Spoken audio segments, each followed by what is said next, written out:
দীর্ঘ ৮ বছর পর ২২,৬০০ গ্র্যাজুয়েটের অংশগ্রহণে পঞ্চমবারের মতো সমাবর্তন আয়োজন করতে যাচ্ছে চট্টগ্রাম বিশ্ববিদ্যালয়। এই সমাবর্তন অনন্য নজির সৃষ্টি করবে চট্টগ্রাম বিশ্ববিদ্যালয়ে, যেখানে অংশ নেবে ২০১১ সাল থেকে ২০২৩ সালের মধ্যে স্নাতক ও স্নাতকোত্তর শেষ করা শিক্ষার্থীরা।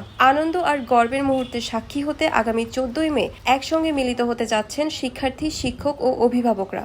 অনেক বেশি এক্সাইটিং, কিন্তু সমস্যার বিষয়টা হচ্ছে যে অনেক বছর সমাবদ্ধ না হওয়ার কারণে অনেক বিশাল সংখ্যক স্টুডেন্টরা সমাবর্তন পাচ্ছে, আবার অনেকে পাচ্ছে না। রেজিস্ট্রেশন করা শিক্ষার্থীর সংখ্যা অনেক বিশাল হয়ে যাচ্ছে। তো সেক্ষেত্রে আমরা যারা রানিং স্টুডেন্ট আছি, আমরা প্রশাসনের কাছে এটাই চাই যাতে আমরা প্রত্যেক বছর এই সংবর্ধনটা রেগুলারলি হয়, আমরা যাতে সবাই অংশগ্রহণ করতে পারি।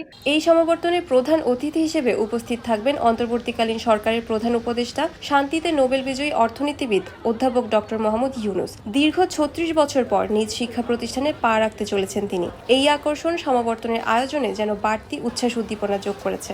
সমাবর্তন বক্তা হিসেবে উপস্থিতির পাশাপাশি ডক্টর ইউনুসকে বিশ্ববিদ্যালয় থেকে দেয়া হবে ডক্টর অফ লিটারেচার ডিগ্রি। ইতিমধ্যেই সমাবর্তনের প্রস্তুতি অনেকটাই শেষের দিকে। নিরাপত্তার চাদরে পুরো ক্যাম্পাস। আমাদের স্বেচ্ছাসেবক এবং সরকারের বিভিন্ন বাহিনী দ্বারা বা তাদের সহযোগিতা আমরা করানোর চেষ্টা করি। এরপরে আমাদের যেটা আছে যে এত বিশাল সংখ্যক যে আমাদের কনভোকি, তাদের এন্টারটেইনমেন্ট